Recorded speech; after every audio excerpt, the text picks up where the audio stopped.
BRS రజతోత్సవ సభకు యావత్ తెలంగాణ సిద్ధమవుతున్నది. ఊరు వాడా కదిలి జై తెలంగాణ జై బీఆర్ఎస్ అని నినదించనుంది.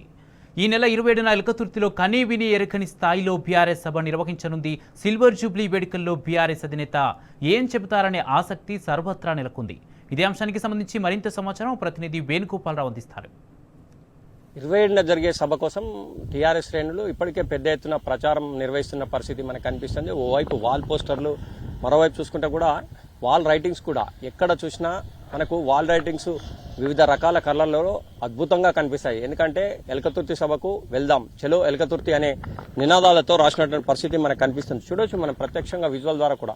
కేసీఆర్ నాయకత్వమే తెలంగాణకు శ్రీరామ రక్ష, బీఆర్ఎస్ గులాబీ సైనికులం సేవకులం తెలంగాణ సేవకులం అంటూ కూడా రాసినటువంటి పరిస్థితి. అంటే ఒక్కొక్క చోట ఒక్కొక్క క్యాప్షన్తో రాస్తూ తమ అభిమానాన్ని చాటుకుంటున్న పరిస్థితి మనకు స్పష్టంగా కనిపిస్తుంది. అంటే ఎక్కడ చూసినా కానీ, ఏ వాల్ రైటింగ్ చూసినా కానీ మనకు చలో ఎలకతుర్తి సభను ఘనంగా విజయవంతం చేయాలి. ఎందుకంటే దీనికి సంబంధించిన సిల్వర్ జూబ్లీ ఉత్సవాలకు సంబంధించి 25 సంవత్సరాలు అవుతున్న నేపథ్యంలో ఈ యొక్క సభను భారీగా విజయవంతం చేయాలని చెప్పి కేసీఆర్ దీని యొక్క ప్రతిష్టాత్మకంగా తీసుకున్న నేపథ్యం ఒకటైతే, మరోవైపు ప్రతి ఒక్కరు కూడా దానికి అనుగుణంగా ఇక్కడ పెద్ద ఎత్తున ఏర్పాట్లు చేస్తున్నటువంటి పరిస్థితి మనకు కనిపిస్తుంది. ఏదేమైనా కానీ ఇప్పుడు ఉన్నటువంటి పరిస్థితుల్లో ఇంత ఎండాకాలంలో కూడా కేసీఆర్ పై అభిమానాన్ని చాటుకునేందుకు భారీ ఎత్తున పెద్ద ఎత్తున కూడా ప్రజలు కావచ్చు, అభిమానులు కావచ్చు, కేసీఆర్ అభిమానులు కావచ్చు, బీఆర్ఎస్ కార్యకర్తలు కావచ్చు, అందరూ తమకు తోచిన విధంగా ప్రతి చోట కూడా సభకు తరలి రావాలంటూ ఓవైపు వాల్ పోస్టర్లు రిలీజ్ చేయడమే కాకుండా వాల్ రైటింగ్స్ కూడా రాస్తున్నటువంటి పరిస్థితి అయితే మనకు ప్రతి చోట కూడా కనిపిస్తుంది. ఈ నెల 27న జరిగే ఈ సభ నేపథ్యంలో కేసీఆర్కు సంబంధించి చూసుకుంటే ప్రత్యేకంగా ఆయన ఇచ్చే విలువైన సందేశాన్ని వినాలని పెద్ద ఎత్తున తరలివచ్చే అవకాశం ఉంటుంది. వచ్చిన వాళ్లకు ఎక్కడ కూడా ఎటువంటి అసౌకర్యం కలగకుండా, ముఖ్యంగా పార్కింగ్ సౌకర్యం, ఎందుకంటే పెద్ద ఎత్తున వాహనాల్లో వస్తారు కనుక వాళ్ళకి ఎటువంటి ఇబ్బందులు ఉండకుండా కోసం కూడా ప్రతి చోట కూడా పార్కింగ్ ఏర్పాటు చేసినటువంటి పరిస్థితి మనకు స్పష్టంగా కనిపిస్తుంది.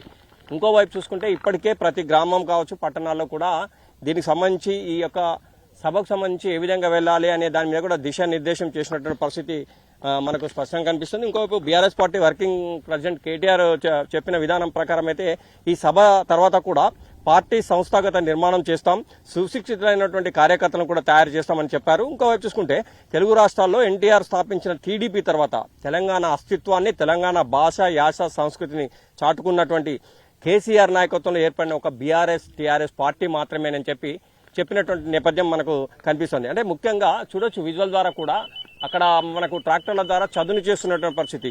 ఏంటంటే వచ్చిన వాహనాలకు ఎక్కడ కూడా ఇబ్బందులు కలగకుండా పార్కింగ్ ఏర్పాటు చేస్తున్నటువంటి పరిస్థితి మనకు కనిపిస్తుంది. ఎందుకంటే ప్రజలు పెద్ద ఎత్తున తరలి వస్తారు, ఇంకోవైపు వాళ్ళకి ఇబ్బందులు కలగొద్దనే నేపథ్యంలోనే ఇవన్నీ కూడా ఏర్పాటు చేసినటువంటి పరిస్థితి కనిపిస్తుంది. ముఖ్యంగా తెలంగాణ రాష్ట్ర సమితి తెలంగాణ ఇంటి పార్టీ కనుక ప్రజలు తమను గుండెల్లో పెట్టుకుని చూస్తారు. ఈ నేపథ్యం ఒకటైతే ముఖ్యంగా 60 లక్షల సభ్యత్వం ఉన్న పార్టీ టీఆర్ఎస్ కనుక సభ తర్వాత కూడా ఏడాది పాటు బీఆర్ఎస్ సంబంధించి రజతోత్సవ సంబరాలు నిర్వహిస్తామని కూడా చెప్పిన నేపథ్యం. ఉద్యమంలో కూడా పాల్గొన్న వారిని కూడా ఒక తాటిపైకి తీసుకొస్తాం. సభ తర్వాత కూడా మే నెలలో సభ్యత్వ నమోదు కార్యక్రమం కూడా చేపడతామని కార్యకర్తలు ఒక ఉత్సాహాన్ని బీఆర్ఎస్ పార్టీ వర్కింగ్ ప్రెసిడెంట్ నింపిన నేపథ్యం మనకు కనిపిస్తోంది. అంటే ముఖ్యంగా గతంలో 60 లక్షల సభ్యత్వాలను పుస్తకాల ద్వారా చేశారు, కానీ ఈసారి మాత్రం యాప్ ద్వారా డిజిటల్ సభ్యత్వ నమోదు చేస్తామని చెప్పిన నేపథ్యం. ఏదేమైనా కానీ దసరాలోగా గ్రామ, పట్టణ, వార్డుల, మండల, నియోజకవర్గాల వారిగా ఇటు జిల్లా స్థాయి కమిటీలు కూడా ఏర్పాటు చేస్తామని చెప్పిన నేపథ్యంలో కూడా టీఆర్ఎస్ శ్రేణుల్లో పెద్ద ఎత్తున ఉత్సాహం నెలకొందనే చెప్పాలి. రాష్ట్ర అధ్యక్ష పదవి కూడా ప్రజాస్వామ్య పద్ధతిలో ఎన్నికలు నిర్వహిస్తున్నామని చెప్పిన నేపథ్యం ఒకటైతే, ఇక ముందు ఏ పార్టీ అంటే పార్టీకి సంబంధించిన ఏ కార్యక్రమమైనా పార్టీ కార్యాలయం సంబంధించి పార్టీలోనే కార్యాలయంలోనే అన్ని నిర్వహిస్తాం.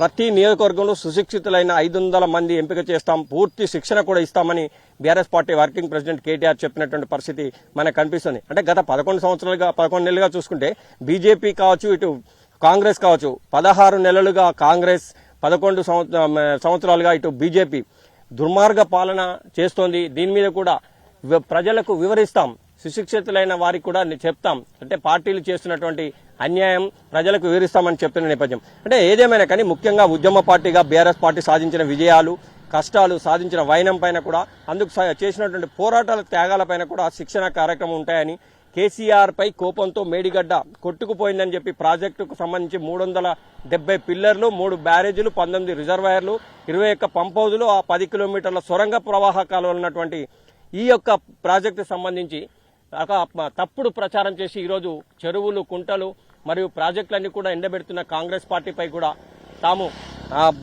శిక్షణ ఇస్తాం, వీళ్లకు దీనిపై కూడా అవగాహన కల్పిస్తామని చెప్తున్నటువంటి పరిస్థితి కనిపిస్తుంది.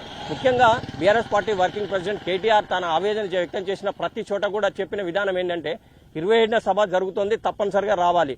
మనం గత 10 సంవత్సరాల్లో ఎంతో అభివృద్ధి సాధించాం. మేడిగడ్డ లాంటి ప్రాజెక్టులు, కాళేశ్వరం లాంటి ప్రాజెక్టులు కట్టాం. కానీ ఒక ఎన్డీఎస్ఏ ఢిల్లీ నుంచి నీటిలో దిగకుండా, కనీసం చూడకుండా ఏదో అయిపోయిందన్నట్లు 48 గంటల్లో దీనిపై తీర్పు ఇచ్చిన నేపథ్యంలో దాని మీద తక్షణ చర్య తీసుకున్నటువంటి కేంద్ర ప్రభుత్వం మరి ఇప్పుడు ఎందుకు తీసుకుంటలేదు? ముఖ్యంగా చూసుకుంటే అంటే క్యాజువల్ గా ఈసారి సంబంధించుకుంటే ఎస్ఎల్బీసీ సంబంధించి కూడా చూసుకుంటే 8 మంది ప్రాణాలు పోయినా కనీసం దాని ద్వారా ఎవరిని కూడా రక్షించే ప్రయత్నం కేంద్రం దీని విషయంలో పట్టించుకున్న నేపథ్యం, దీంతో కూడా ఆయన ఆవేదన వ్యక్తం చేసినటువంటి పరిస్థితి కనిపించింది. ఇంకోవైపు శంకుశాల రిటర్నింగ్ వాల్ కూడా కూలిపోతే ఒక్క బీజేపీ నాయకుడు మాట్లాడలేదు. ఎస్ఎల్బీసీ సొరంగం టన్నెల్ అయితే 8 మంది చనిపోయింది. అంటే ఇవన్నీ కూడా మేడిగడ్డ బూచి చూపెట్టి గత కొన్ని నెలలుగా చెరువులు, కుంటలు ఎండబెట్టి, ప్రాజెక్టులు ఎండబెట్టి, మరియు ముఖ్యంగా ఏదేమైనా కానీ ఈ ఇప్పుడున్న పరిస్థితుల్లో ఇటు ఏ చెరువులో కానీ, కుంటల్లో కానీ, ఇటు ప్రాజెక్టులో కానీ నీళ్లు లేని నేపథ్యం ఉన్నది. దానికి కారణం అంటే సరైనటువంటి అవగాహన లేక ఎన్డీఎస్ఏ ఇచ్చిన రిపోర్టు పట్టుకొని ఈరోజు కాళేశ్వరం ప్రాజెక్టును ఎండబెట్టారు. ఈ నేపథ్యంలోనే ప్రాజెక్టులు కావచ్చు, చెరువులు కావచ్చు, కుంటలు కావచ్చు మనకు వెలబెలబోతూ కనిపిస్తాయి. బీఆర్ఎస్ పార్టీ హయాంలో కలకల్లాడిన ప్రాజెక్టులు కావచ్చు, చెరువులు, కుంటలు ఎందుకు ఆనాడు కలకల్లాడాయి, ఈనాడు ఎందుకు వెలబెలబోతున్నాయని కూడా ఆవేదన వ్యక్తం చేయడం కాదు, సుశిక్షితులైన కార్యకర్తలు తయారు చేసి వారికి కూడా దీనిపై అవగాహన కల్పిస్తామని చెప్పిన నేపథ్యం కనిపిస్తుంది. అంటే మొత్తం మీద ఈ సభ తర్వాత సంవత్సరాంతం కూడా రజతోత్సవ సంబరాలు నిర్వహిస్తామని కేటీఆర్ చెప్పిన నేపథ్యం మనకు కనిపిస్తుంది. మొత్తం మీద అయితే ఏదేమైనా కానీ ఈ సభకు సంబంధించి అంటే ప్రతి కాన్స్టిట్యున్సీలో, ప్రతి ఉమ్మడి జిల్లాకు సంబంధించిన వారితో మాట్లాడినటువంటి వారికి దిశానిర్దేశం బీఆర్ఎస్ పార్టీ వర్కింగ్ ప్రెసిడెంట్ చేయడం ఒక ఎత్తుగా మనం భావించాలి. చూసారుగా, ఇది ఎల్కతుర్తి సభకు సంబంధించి ఇప్పటికే పూర్తిగా సభకు సంబంధించిన పూర్తి ఏర్పాట్లు అయితే పూర్తయ్యాయి. ముఖ్యంగా ఈ నెల 27న జరిగే సిల్వర్ జూబ్లీ ఉత్సవాలకు సభా ప్రాంగణం అంతా కూడా ముస్తాబైందని చెప్పాలి. 10 లక్షల మంది పైగా వచ్చే ఈ సభకు ఎవరికి ఎక్కడ ఎటువంటి కలవకుండా అన్ని ఏర్పాటు చేసిన నేపథ్యం ఒక ఎత్తు అయితే, ఇప్పటికే ఇంటి పార్టీ అయినటువంటి తెలంగాణ రాష్ట్ర సమితికి సంబంధించిన సిల్వర్ జూబ్లీ ఉత్సవాల్లో పాల్గొనేందుకు గ్రామీణ, నగర, పట్టణ ప్రాంతాల నుంచి కూడా ప్రజలు పెద్ద ఎత్తున వచ్చేందుకు సంసిద్ధులైన పరిస్థితి అయితే మనకు స్పష్టంగా కనిపిస్తుంది. తెలంగాణ రాష్ట్ర సాధకుడు కేసీఆర్ ఇచ్చే విలువైన సందేశాన్ని వినడానికి పెద్ద ఎత్తున భారీగా తరలివచ్చే ఈ సభకు ఎక్కడ ఎవరికి ఎటువంటి ఆటంకాలు కలగకుండా అన్ని మౌలిక వసతులు ఏర్పాటు చేయడమే కాదు, కేసీఆర్ ఇచ్చే విలువైన సందేశాన్ని వినడానికి ప్రతి ఒక్కరు కూడా వివులూరుతున్నటువంటి పరిస్థితి అయితే మనకు స్పష్టంగా కనిపిస్తుంది. కెమెరా పర్సన్ సుధాకర్తో వేణుగోపాలరావు, ఎల్కర్తుర్తి నుంచి.